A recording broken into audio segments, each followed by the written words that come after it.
Welcome in to the first ever episode of The Point After with Mitch Kaiser. I'm your host, Mitch Kaiser. I'm joined here by PFF's very own Dalton Wasserman, lead college football analyst and NFL analyst on there.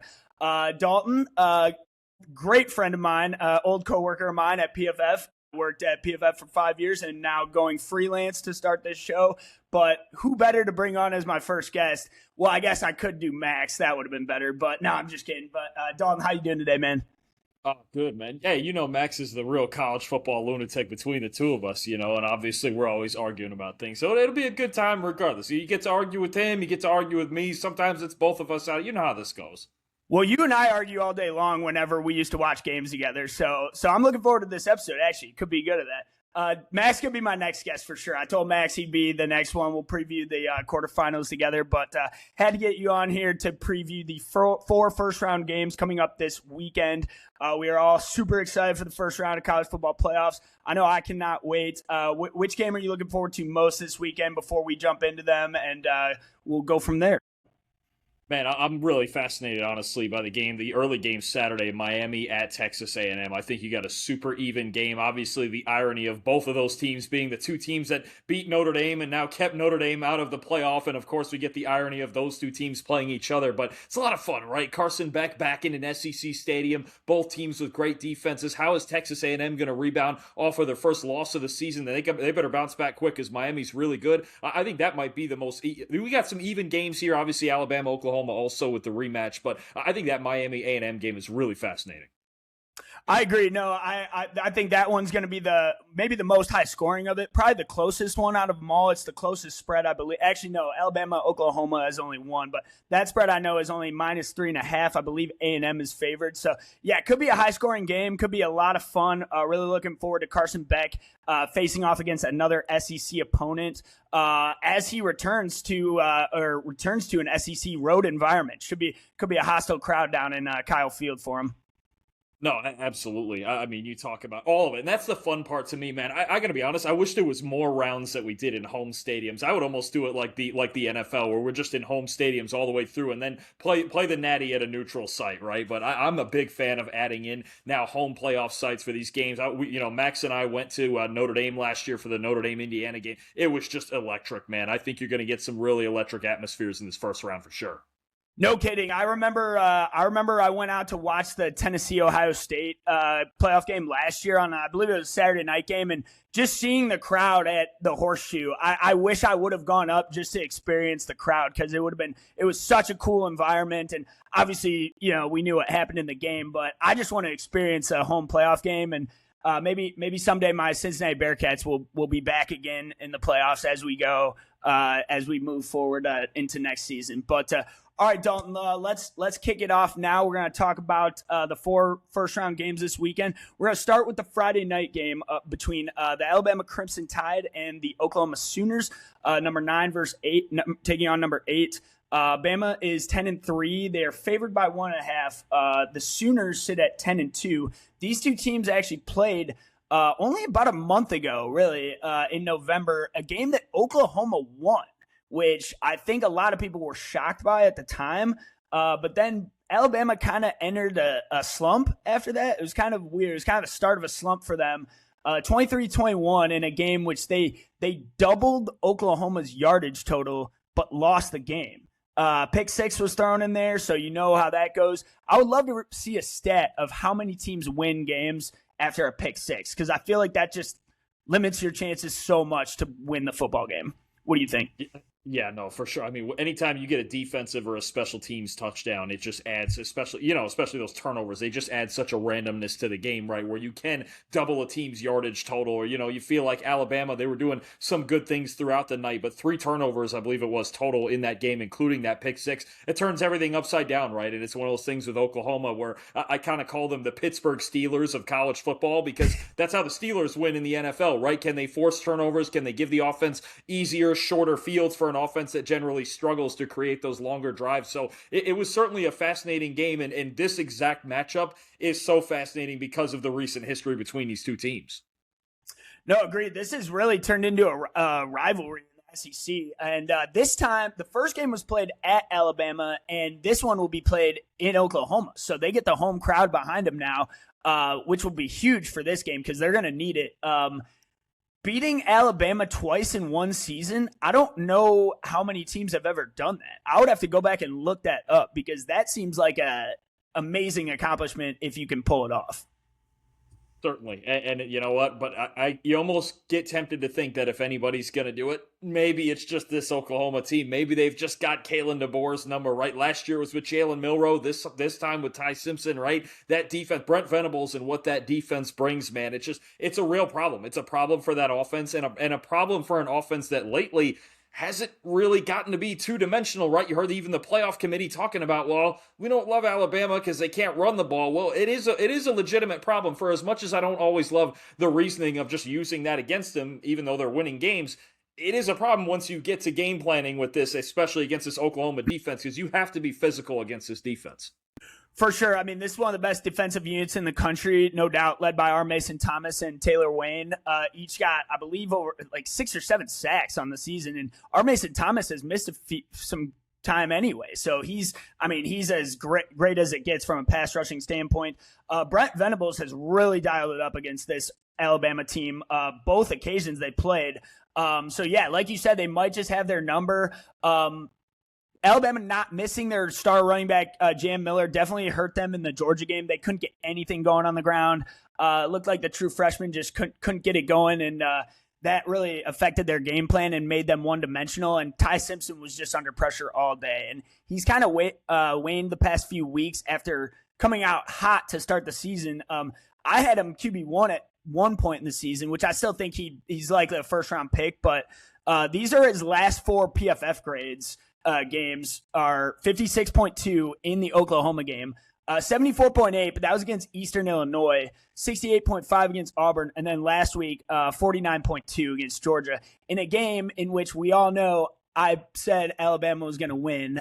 So, hand up on that one. I was wrong. The rule which you acknowledged on the college football show is no more, I'm afraid, with Kirby Smart finally taking down DeBoer. But yeah, no, this Oklahoma has had their number. I actually think we're going to see a different game this time. I think this is the game where Ty Simpson comes out of a slump.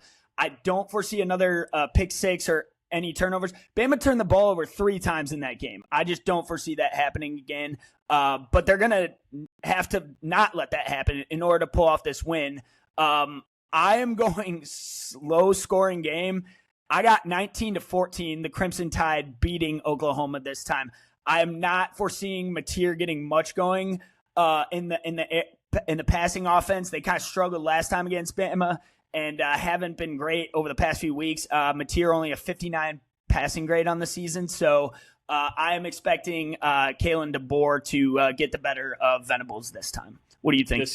This is a hard one. And I think you're right that it's going to be low scoring. It's going to be tight. It's going to be a fist fight. And let's not forget Alabama's defense is pretty darn good too, especially the back seven. Their secondary is awesome. I think this game comes down to turnovers. I really do. Can Venables force Simpson into mistakes again? Because there's been too many times late in the season where they kind of asked Ty Simpson to do similar things as to what, say, a Patrick Mahomes has had to do with Kansas City, where there's just no run game and you're asking him to carry this football team. It's hard, man. It's hard against elite SEC defenses like that. On the other side, Alabama's defense has caused timely turnovers time and time again. The Missouri game, the Tennessee game with the pick six of Joey Aguilar, when they have won ball game, think about the Lenora Sellers fumble in the South Carolina game. There's been so many times where they've gotten timely turnovers on defense. They could have easily lost that game to Carolina. That's a game people forget about, but that, like you said, the timeliness of that turnover at the end of the game, like, literally saved them. But, like, that could have been a loss on their resume, and they obviously wouldn't be here now.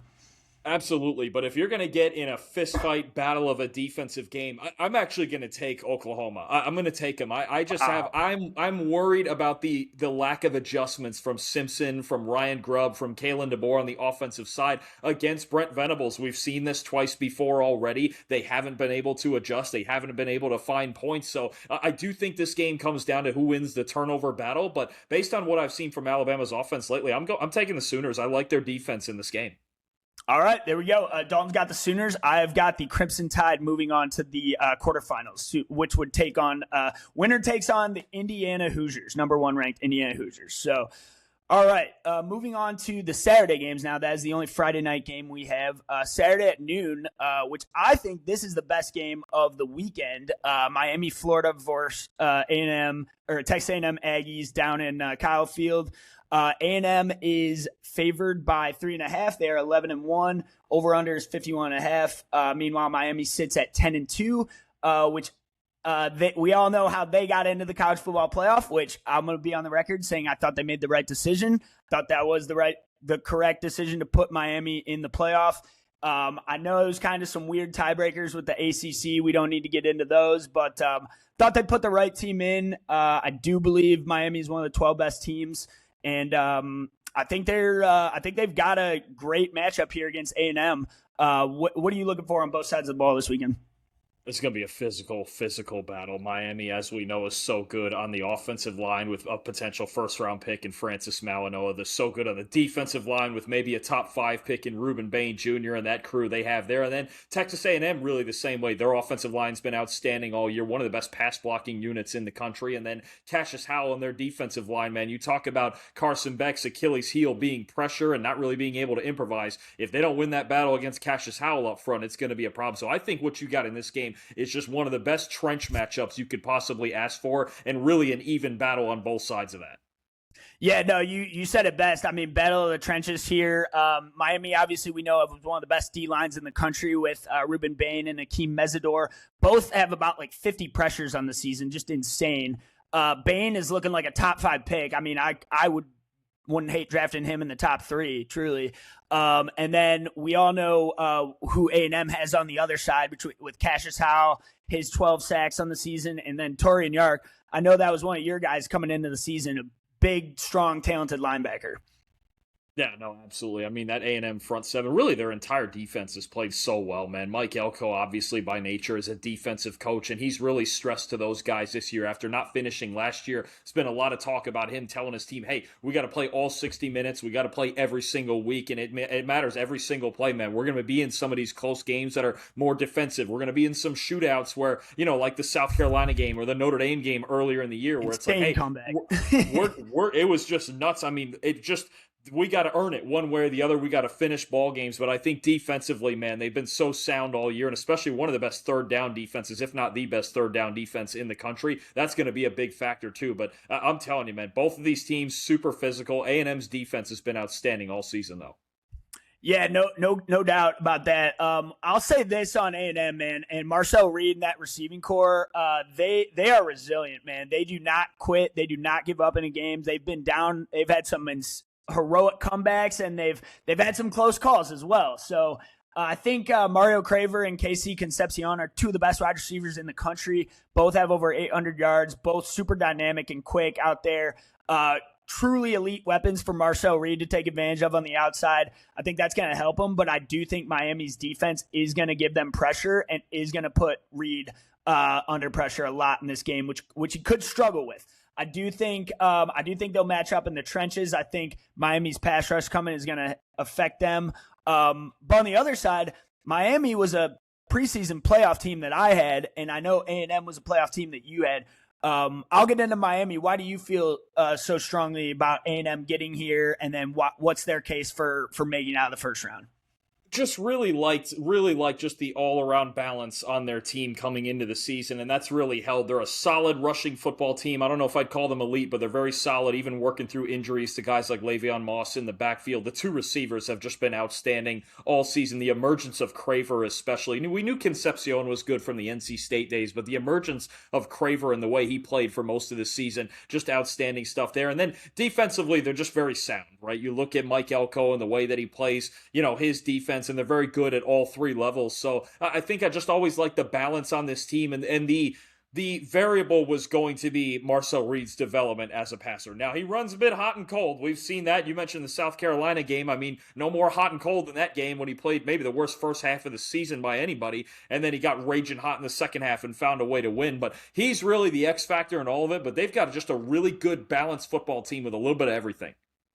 Agreed. Yeah, Marcel Reed's probably going to have his best game of the season to pull this one out against Miami. Obviously, coming off their only loss of the season against Texas and a similar stout defense who really dialed it up well against them, and they really couldn't get much going all night against the Longhorns. So, reasons I liked Miami coming into the season, I thought they were exceptional last year, and really it was a bummer they missed out in the playoff a season ago. But I thought that carried over to this year, especially with the development of Ruben Bain improving even more.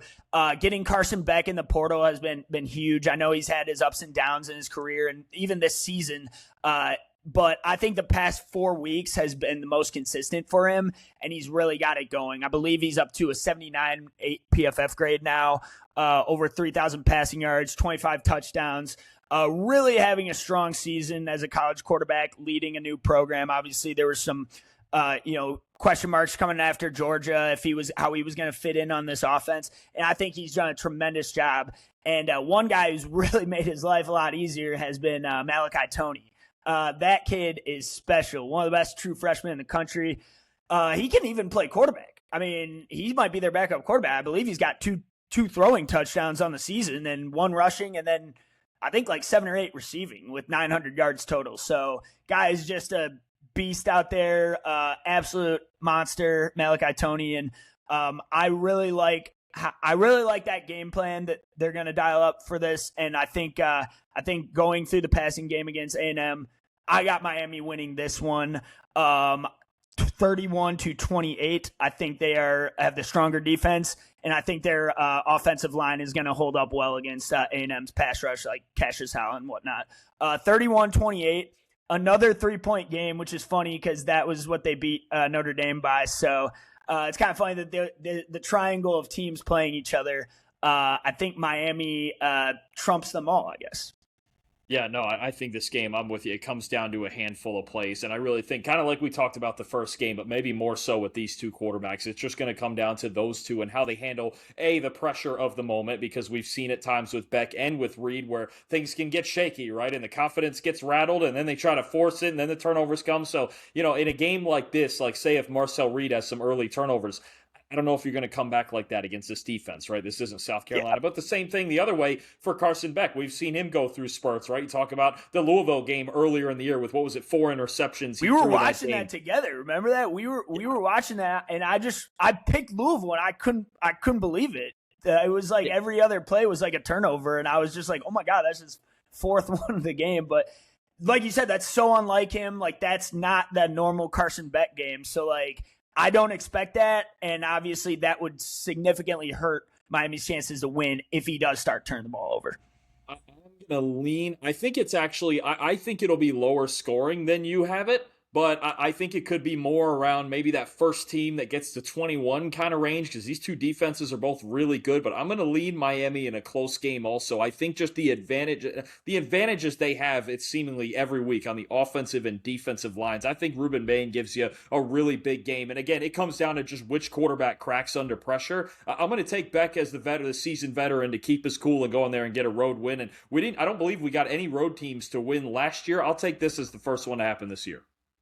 Yeah, no, I agree with you. I think Beck gets it done. I think his experience in the tough, hostile SEC road environment, he's been there, done that. He's not scared of the crowd. He's not scared of the moment. He's been around for 5 years, so I'm with you. I think Miami walks in there and wins a close one. But A&M's no slouch. I think Marcel Reed's gonna put up some numbers in this one, and it's gonna be a fun one. I'm looking forward to this one most.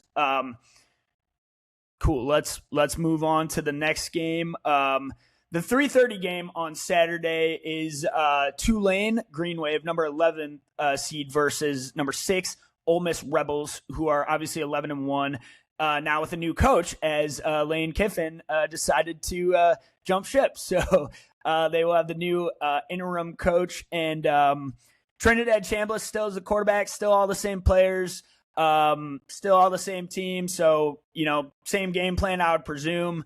They beat Tulane once in the regular season in a game that was not even close, 45-10. It was 45-3 at one point.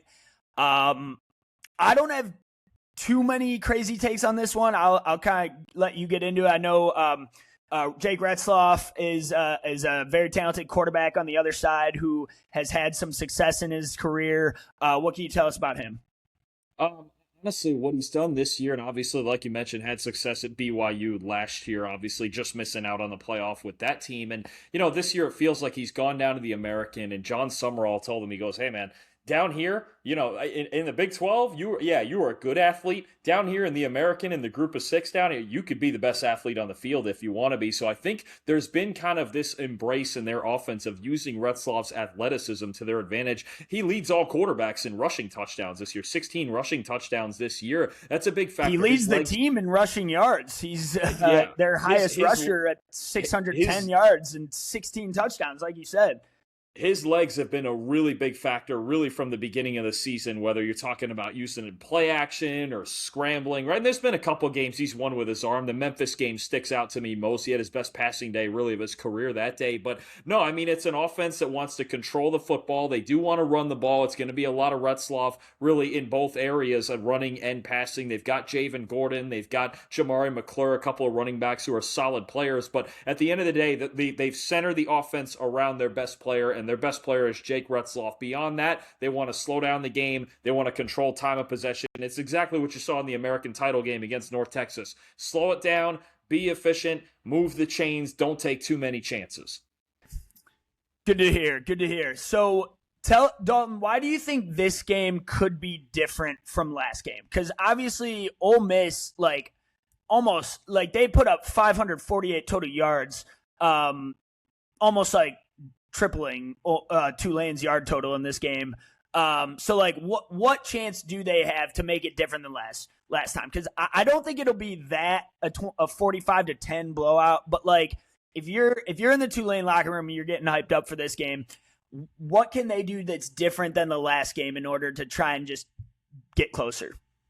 Well, the big thing in the first game is, there's so many different variables now. One, with Lane Kiffin gone, right? We just don't know how Ole Miss we don't know how Ole Miss is going to react to that. Now, you mentioned the defensive coordinator Pete Golding. He's now been named the head coach, so he's not even the acting head coach. He's just the head coach now for the foreseeable future. You've got Charlie Weiss Jr., the offensive coordinator, who is one of several coaches that Lane Kiffin is allowing to go back and coach in this game and possibly beyond. It's a very odd dynamic there, but you also have a thing where, look, it's hard to beat a good team twice, right? And you go back and you look at that film and you figure out. Also, I'll say this, that was Trinidad Chambliss, I believe, only his, second? Was it his second start or third start it was? Yeah, one of his first games as the official starter, but he went off in this one, absolutely off.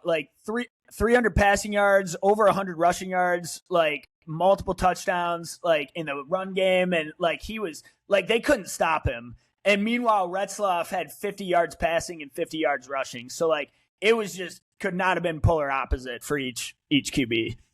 And the only thing I'll say with Chambliss is now that you get a whole season of tape on a guy, maybe you start to figure out some sort of tendencies. But, man, they've got a really good supporting cast, too. And I think the biggest area of improvement for Tulane has just been a little more depth in their offense, right? As the season's gone on, and a little more, obviously, reliance on Retzloff, and the passing game has gotten better. Because we have to remember, he was on that team for a month before opening day, and they really had just the basics of the offense in at the beginning of the season. Now there's a little more layering to it. There's a little more depth to it as far as what they can call. And obviously, Ole Miss has a season's worth of tape, too. So, again, I think the biggest thing is they need to prevent big plays in the passing game, which at times has been an issue for them. And against Ole Miss receiving core, with DeJon Stribling and Caden Lee and those guys they have on the outside, it's tough, man, because they're fast-paced and they're really good. And don't forget, if you load up and sit guys in coverage, you've got Kejuan Lacey, one of the best backs in the backfield in the country. They finally have a Ole run Miss game too, this year. Ole Miss does.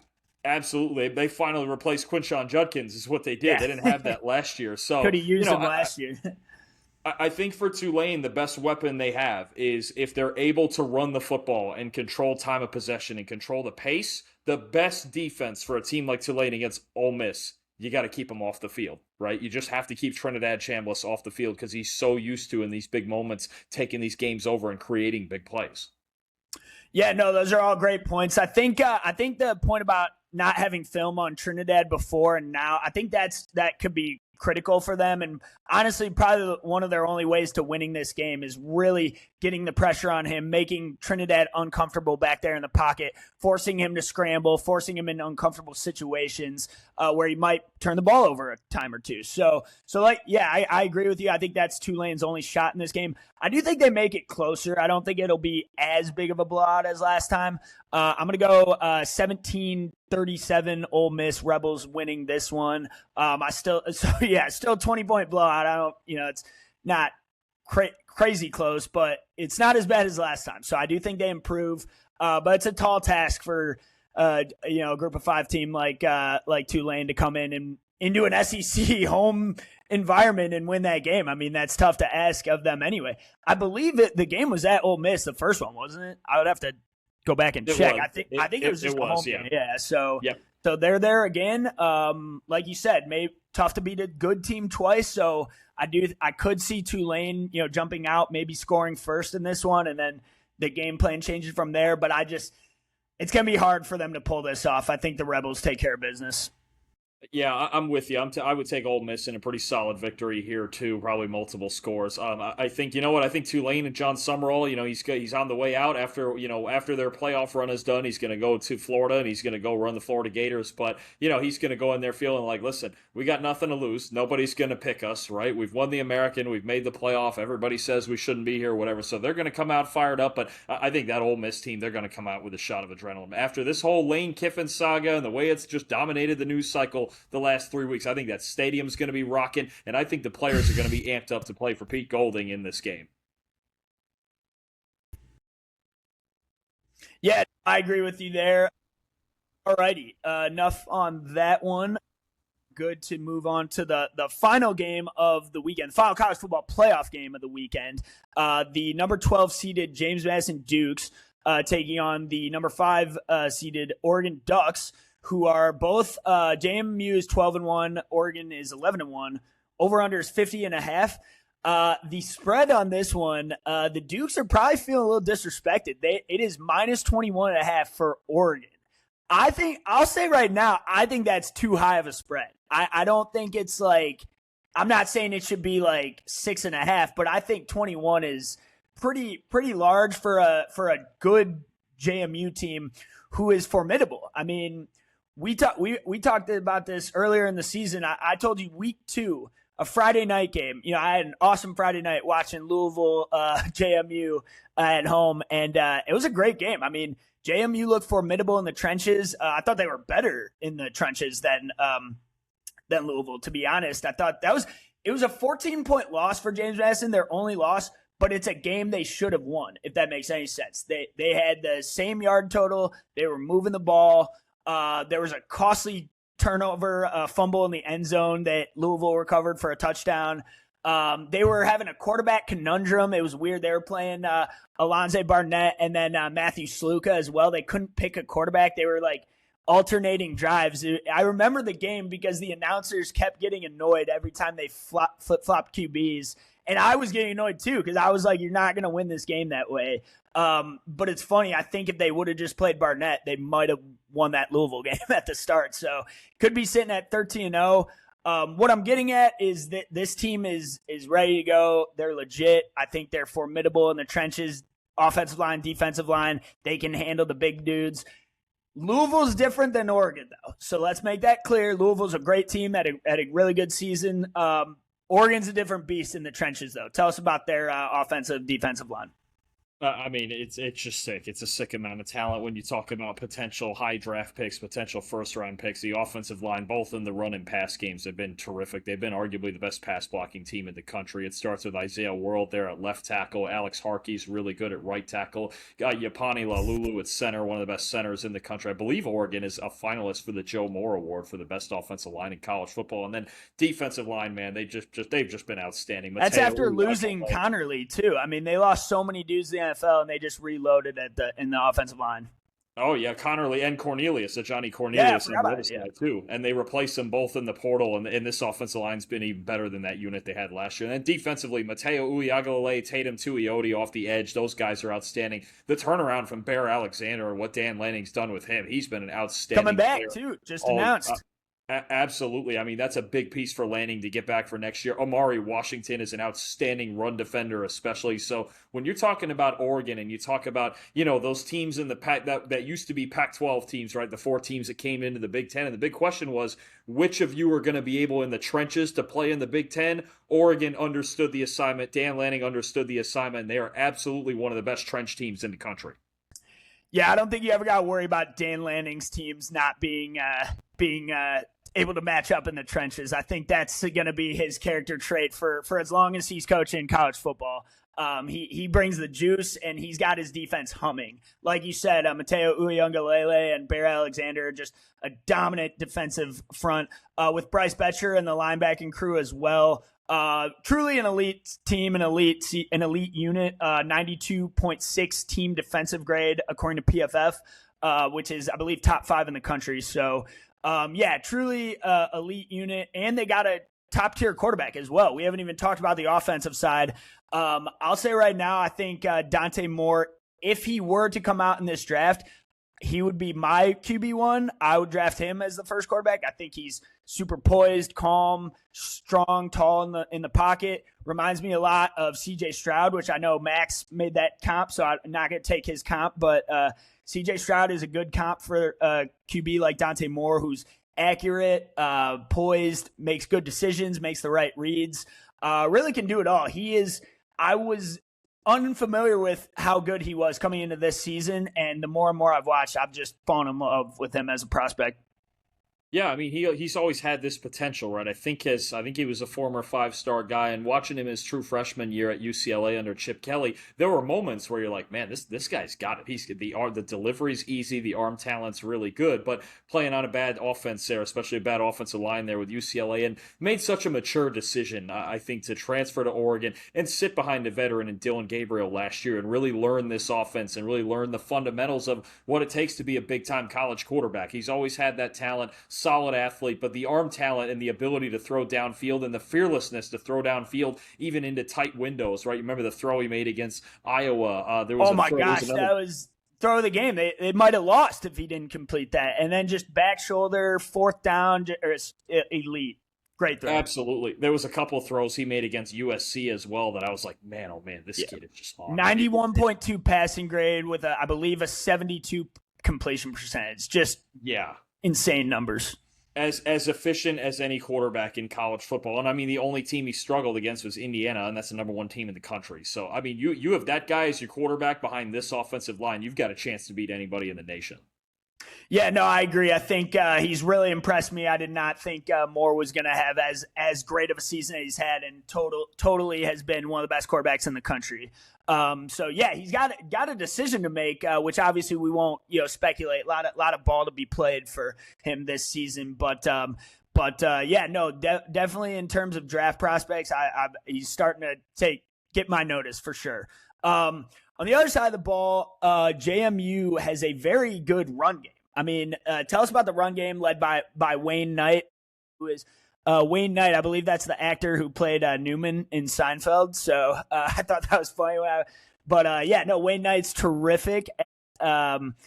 Receiving back too, one of the best receivers on the team. Almost 400 receiving yards with a couple touchdowns. 10 total touchdowns on the year and 1,300 rushing yards. Tell us about their JMU run game. Yeah, so, I mean, you're talking about a team that's based in the run game. When you talk about Knight, he didn't even come into the year as their top back. It was supposed to be George Pettaway, who's got a lot of breakaway ability. He had a really good year last year, but Wayne Knight's really taken over this backfield, especially as the year has gone on, and him and Barnett is kind of this dual threat in the backfield. That's the base of their offense, first and foremost. You talk about the option game. You talk about Barnett's ability to keep the football and be a dangerous runner on the outside. You talk about his ability to scramble as well. He's a really good athlete, and he was recovering he was recovering from a torn ACL suffered in their last game, their last regular season game last year, and that's really part of the reason. It's 2 reasons you mentioned earlier about the quarterback rotation between him and Matt Sluka. One reason is because Barnett was recovering from that knee injury and still trying to get his legs under him, and 2, Sluka's a guy who played with head coach Bob Chesney at Holy Cross, so he was familiar with him already, and they had a lot of success down there. And Barnett wound up just taking the job over as the more accurate passer, and he's really gotten his legs under him in the passing game as well as the second half has gone on. But the first thing you have to do against this JMU team, you've got to find a way to slow down Knight. He's the engine to it. He can break tackles. He can create yards after contact. He can create those explosive runs. He really carried them to the win over Troy in the Sun Belt title game as Barnett was struggling to throw the football. But this team, their ability to run the football with both of those guys is the most dangerous part. It's the biggest core component of their offense right now. Yeah, it's really strengths on strengths if you think about it, because, you got Oregon's run D and then JMU's run game. So it's really, we're going to see who breaks first. I think it's going to be a really fun game. I actually think this game is going to be closer than the 3:30 game. I would make this spread lower than the previous one. I think JMU hangs for a little. I'm going 37-20 Oregon, and 20 points is a lot to score on Oregon. Don't get me wrong. I think there could be a late touchdown to get to 20, but I do think in the first half they could keep it within a touchdown or two, and then I do think eventually the Oregon will just kind of wear them down. I do think the big guys up front will wear JMU down over the course of a 60-minute game, and I just think Dante Moore's such a good decision maker. They're going to have to get a turnover or two if they really want to win this game. And I don't see Moore doing that in a big moment like this. I think he takes care of business. 37-20 Oregon, but JMU puts up a respectable fight. I'm very impressed with Bob Chesney's team. And I do think they legitimately deserve to be here. Yeah, I mean, I think the biggest problem to me that JMU is going to have is, can they find consistency in their passing game, right? Because a lot of times it's based on, Barnett's ability to throw the deep ball and hit home runs even off of play action working off of that run game. But Oregon is so good at preventing explosive plays over the top. You know me, one of my favorite players in the country is the safety Dylan Thieneman, the Purdue transfer. Yes. He's one of the best safeties in the nation. I think he should be a top 50 NFL draft pick. I really do. He's got so much speed. He's got an awareness. He's awesome, about him. yeah. But he is just unbelievable, man. I loved him at Purdue and Oregon in this Dan Lanning led. He had the game-sealing pick against Penn State. I remember we were watching that, and we were like, "Oh, it's Thieneman!" Like, yeah. You better know where he is at all times, no question about it. But I think that's the real problem. I could see the script going like you mentioned there, where JMU's defense really keeps them in it, because I'm telling they got a lot of talented players, man. You got the two edge defenders, Sahir West and Xavier Holmes off the edge, who are going to have a great matchup against these tackles. Trent Hendrick at linebacker, their highest graded player, is fantastic, and their secondary has been really good. They've been lights out all year. So I do think their defense could cause Oregon some problems early. The issue I have is I don't know how threatened really that Oregon is going to be by James Madison's offense unless Barnett hits a couple of home runs early and can really threaten their secondary. I'm with you. I think they could wear him down and then really start to run away with this thing in the trenches. I like Oregon a lot in this game. You could get a little bit of that slow burn because, again, James Madison's defense is good, but I worry about the chances of their offense to create big plays in this game. All right, good stuff, Dalton. Let's recap our four winners of the first round. So I've got Alabama, you went Oklahoma. We both got Miami, and then we both got Ole Miss and Oregon. But we each agree that the Oregon JMU game is going to be closer than a lot of people think. So, no, I definitely could see that happening. All right, before I let you go here, I wanted to pick your brain on a couple transfer portal guys out here. A couple of my favorite quarterbacks have actually just recently entered the transfer portal, so wanted to bring them up to you. This one broke my heart today as a Cincinnati Bearcat alumni. Brendan Sorsby, my king, Brendan Sorsby, 90 PFF grade, one of the best quarterbacks in the country, has entered the portal. Breaks my heart, but I can't say I didn't expect this.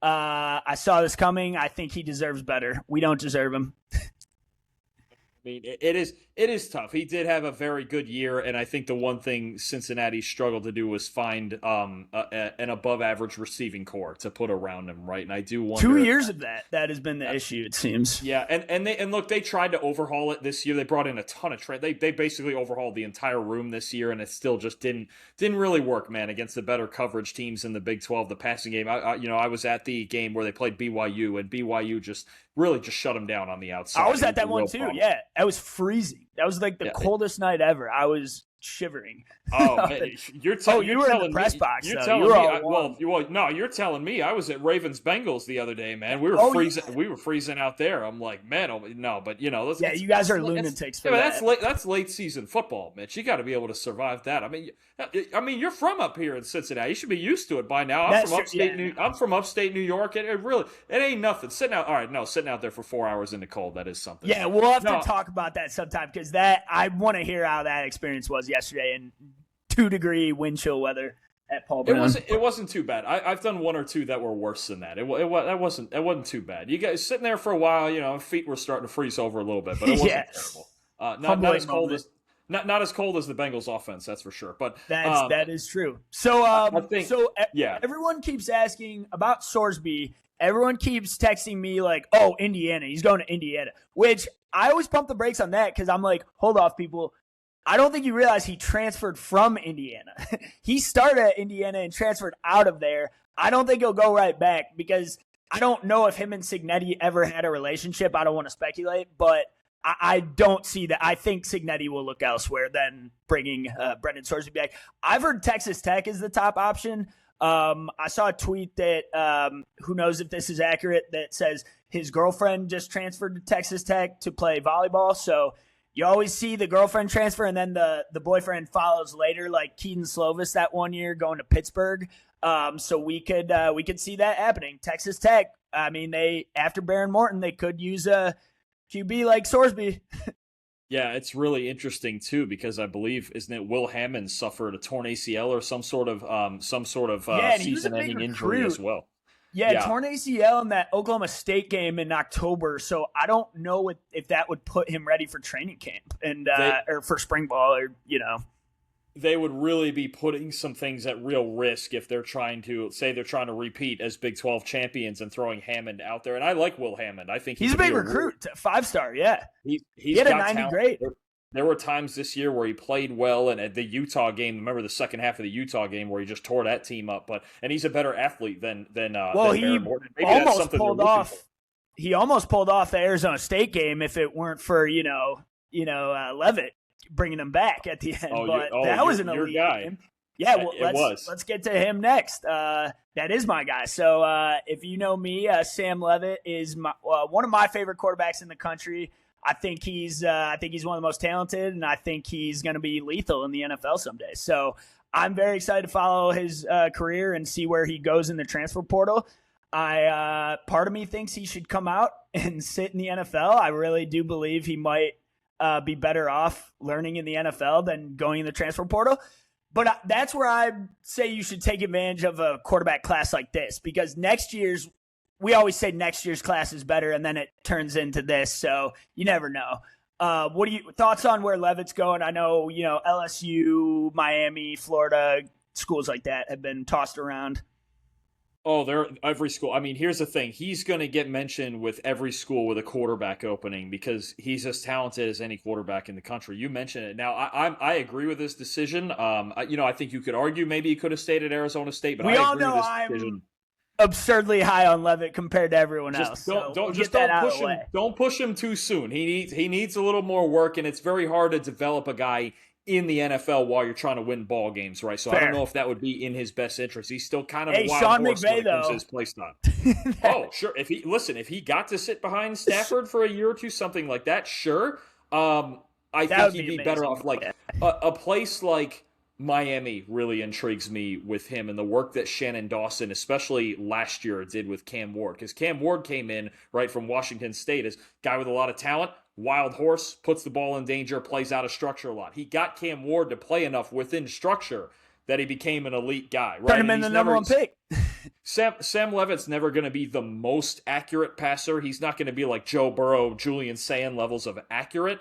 but his ability to make plays out of structure, if you can just match that with an ability to win from the pocket and throwing on time with enough accuracy and good footwork, he could be dangerous. Again, he's as talented as any QB in the country. Miami's one that really intrigues me, and LSU is going to be in on every big name. Now, I don't know if they're going to be able to get Trinidad Chambliss another year of eligibility if Kiffin wants to bring him over from Ole Miss. I don't know if that could be DJ Lagway. I don't know if that could be Sam Levitt, but LSU is going to be in on big name quarterbacks. But I think those are a couple schools that would really intrigue me with Levitt. And on top of Oregon, also look at the way they developed Dante Moore going into this year. So I mean, Levitt, if you're making a high ceiling talent play where you believe you can reel him in and get him to play within just enough structure, Levitt's dangerous. I mean, we've already seen him. He took Arizona State almost to took the playoffs. Texas down last year. With the help of Scadaboo, of course.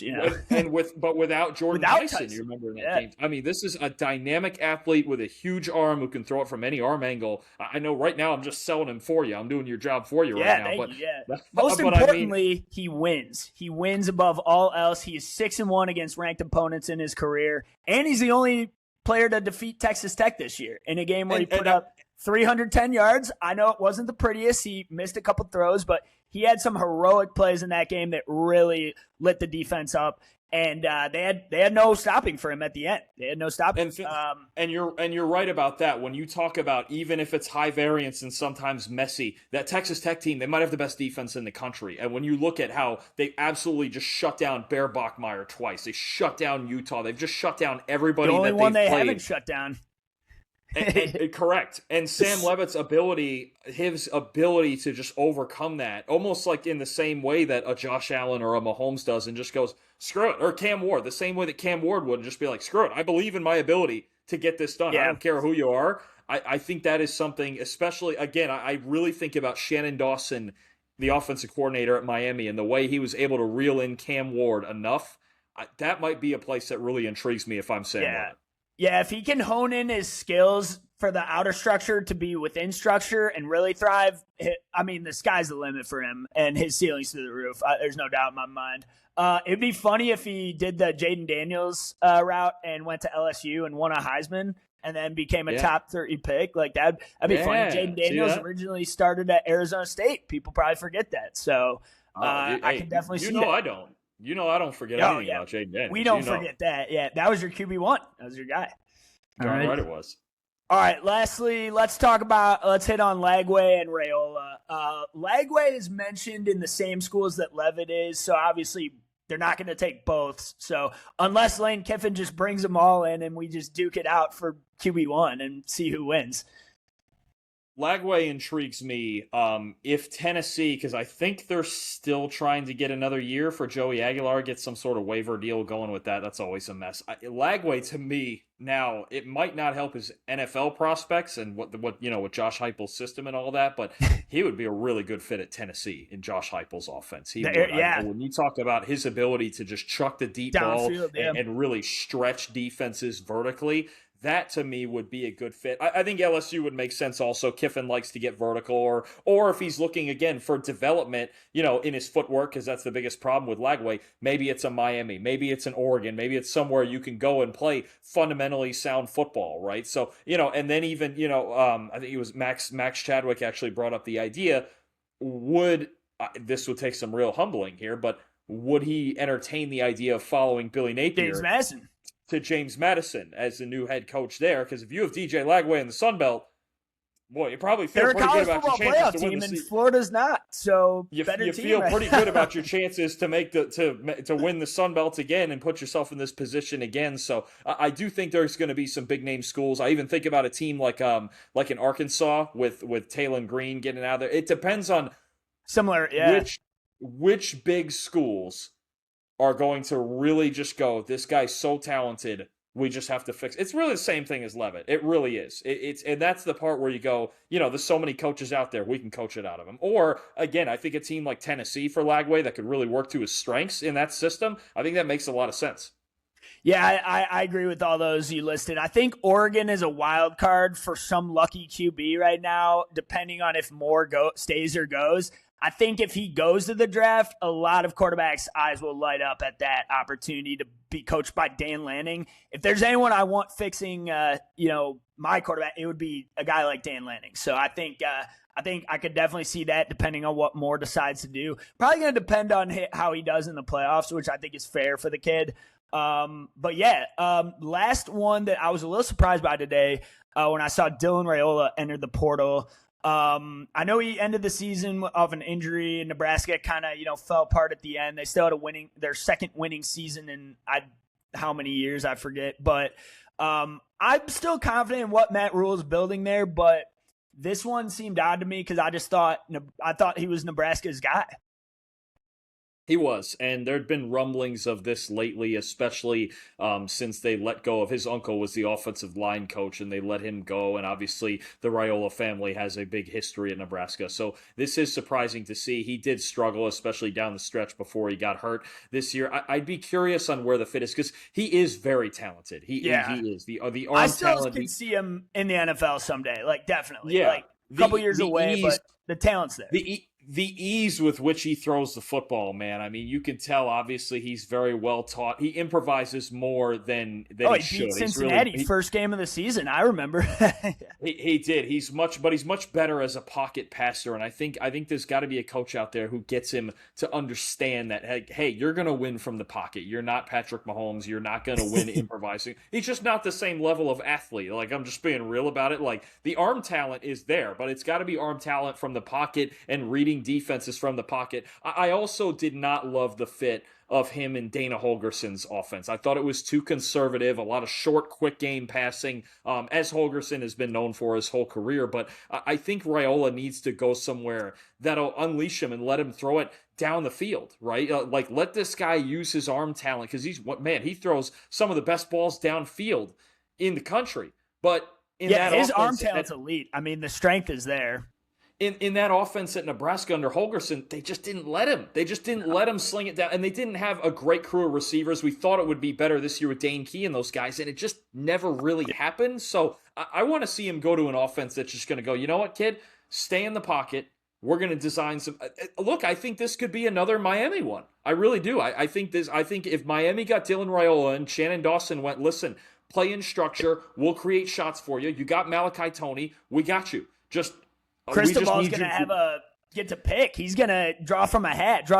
Oh, he's going to get one of them. He's going to get one of them. This is how they've been operating. I don't know that they have any young guys waiting in the wings. They've got a good team. They've been recruiting like anything when you talk about all linemen and defense and everything. They've got one of the best recruiting classes in the country, but I think they're going to do it again, whether it's Leavitt or Lagway or Raiola. I think Miami's going to get another one. I really do. I think they're trying to push to win the ACC next year despite all the tiebreakers and keep continuing to build the rest of the team through the high school recruiting ranks. There we go. Fantastic stuff, Dalton. Tell us where we can find your stuff, and we'll get you out of here.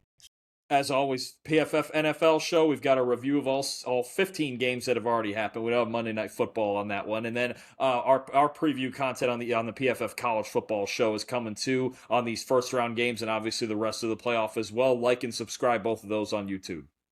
Love to hear it. Thanks so much for coming on, Dalton. Of course, I'll welcome you back at any time. I'm going to get Max in for the next quarterfinals. This will be my only episode this week. I'm going to do a solo show after the recap of games, either Sunday or Monday to recap the first round games. Recaps will be solo preview.